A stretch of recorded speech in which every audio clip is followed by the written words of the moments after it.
ادب پوهان وایي پښتو ټپه نه یوازې د خپلې ژبې بلکې د نړۍ ډېرو نورو ژبو ادبیاتو کې هم سیال نه لري. همدا ټپه ده چې په 2 نیم بیتیو کې چې لومړی یې 9 څپې او دویم یې 14 څپې دی، تر همدې یو قانون لاندې لوستونکي د شعر تر نورو فرمونو ښه پوهوي چې تر ډېره ورته سین په کوزه کې ځایول ویل شوي. دا د دې لپاره چې معنا یې ډېره څرګنده او په عین حال کې له ژور مفهومه ډکه ده.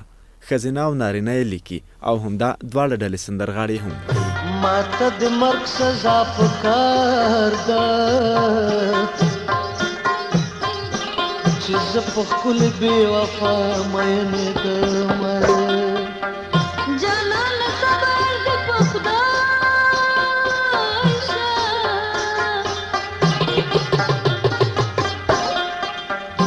زه اجازه غواړم بل وطن ته ځمه.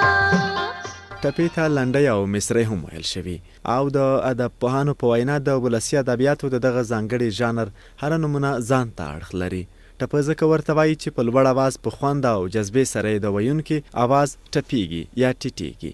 لنډۍ یې په دې بولي چې د اغېز لرونکي معنا په لحاظ د لنډي مار په څیر ده، که هغه څوک وچې چې رغېدل یې بیا نشته. او مصره په دې ورته وایي چې د مصرۍ تورې په څیر تیره وي. ټپو کې تر ډېره درد بیانېږي چې په همدې دلیل یې ځینې د ښځو ایجاد او تولید بولي، ځکه دوی تر ننه له محرومیتونو کړېږي او ښځینه شاعره کائنات تنها هم همدغه نظر لري. ټپه خو د پښتو ادب ډېر لرغونی ژانر دی. حتی د اسلام له مقدس دین تر راتګ وړاندې هم د پښتنو سره ټپه وه. لکه چې وایي سپوږميه کړنګ وهه راخیژه، یار مې د ګلو لو کوي ګوتې ریبینه. د افغانستان په غرونو کې یو ډول بوټی به کېده چې هغه مهال سوما بلل کېده. نو دغه د سپوږمۍ په شپه به دغه بوټی لو کېده، نو ځکه پورته ټپه له هغه مهاله راپاتې ده. ټپه یو داسې صنف دی چې معلوم لیکوال نه لري او بله ځانګړتیا یې دا ده چې زیاتره یې د ښځو لخوا ویل شوې ده. د ادب یو ځانګړنه دا ده چې د یو قوم او قبیلې تاریخ راپېژني. نو دا چې ټپه کله د پښتو ادب ته راغله او پښتو ادب یې څومره دروند کړی، شاعر او ډاکټر احسان الله درمل پرې غږېدلی. ټپې د قدامت په اړه زموږ سره ځینې تاریخي شواهد مرسته کوي. ځینې کره کتونکي او محققین وایي چې حتی موږ سره داسې لنډۍ شته چې تر اسلام وړاندې دي او د ادبیاتو د تاریخ څېړونکي تر اوسه پورې نه دي توانیدلي چې ټپې دقیقه وښیي. ټپه د ولسي ادب غوښینه برخه، د ولسي ادب د سر ټکی دی. خو دا چې په شعر یې اغېز کړي یا نه، بیا هم د شعرستان لیکوال درمل کلاسیک شاعرۍ کې ډېر د ټپې ډېر اغېز نه ده. ادبي روایتونه د فارسي او عربي شاعرانو په نومونو کې کتل یا د خپلو پخوانیو شاعرانو لاره تعقیبوله. بل کلاسیک شاعر دنیا ته، طبیعت ته او الوهیاتو ته، ژوند ته د محدودې زاویې نه ورکتلي دي. کله چې مشاهده د شاعر لپاره مشاهده دې حدود راوځي، طبیعت، ټولنه او هر په شعر باندې د مشاهدې اغېز هم جوړ. همدارنګه د معاصر شاعر باندې د ټپې اغېز ډېر جوت دی. د ټپو یا لنډیو په اړه مشهوره دا ده چې د جوړونکي په نوم نه پاتې کیږي. ټپې موسیقۍ سره تر دې ښې راځي، لکه ښایسته لاس چې د سرو زرو په ګوتمیو او بنګړو ښکلی شي، خو ځینې یې بیا بغیر له موسیقۍ هم د ښکلا په تول پوره دي.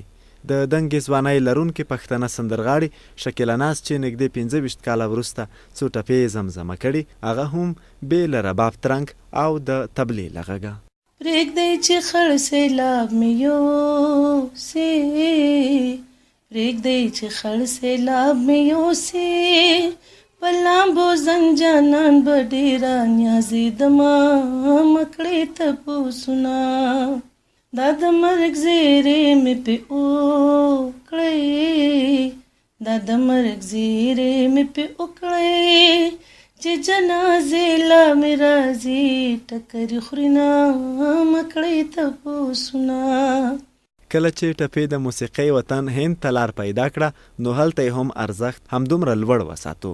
په هغه ژبه کې د موسیقۍ نوی ټولګی وبلل شو او د سندرغاړي الطاف راجا د شهرت تلی لا درنه کړه. د راجا د ټپو مفهوم دا دی: اول به کله کله غم و، اوس مې هر وخت ستا یادونه ژړوینه. اول به کله کله غم و، اوس د جدایۍ دردونه تل را سره دینه.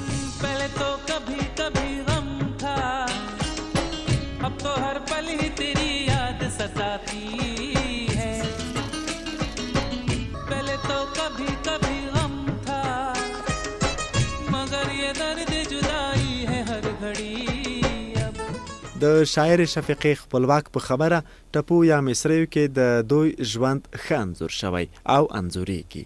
د دې په ټکو که چیرې لنډۍ د کومې بلې ژبې برخه وای، اوس به یې د شهرت سلی غونډې نړۍ لیده.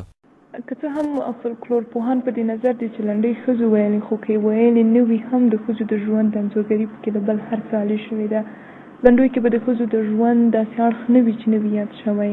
وطن ته د احساساتو او د دودونو له ځپلو، بیا د مینې او مینېدو تر خبرو هر څه پکې ویل شوي، او دا هر څه په دومره هنر ویل شوي چې ښایي په یوه لنډۍ کتابونه خبرې وشي. زه ډاډه یم که لنډۍ د بلې ژبې وای، اوس به یې نړیوال شهرت درلود.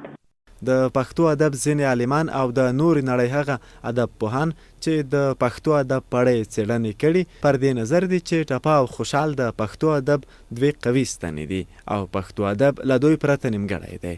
خو د پښتو ټپو په اړه لا هم ژورو پلټنو ته اړتیا لیدل کیږي چې پکې د وړاندې شویو موضوعاتو څرنګوالی او علتونه راوسپړي او له مخې د دغه قوم په ځانګړې توګه ښځینه طبقې د زړه غږونه واورېدل شي.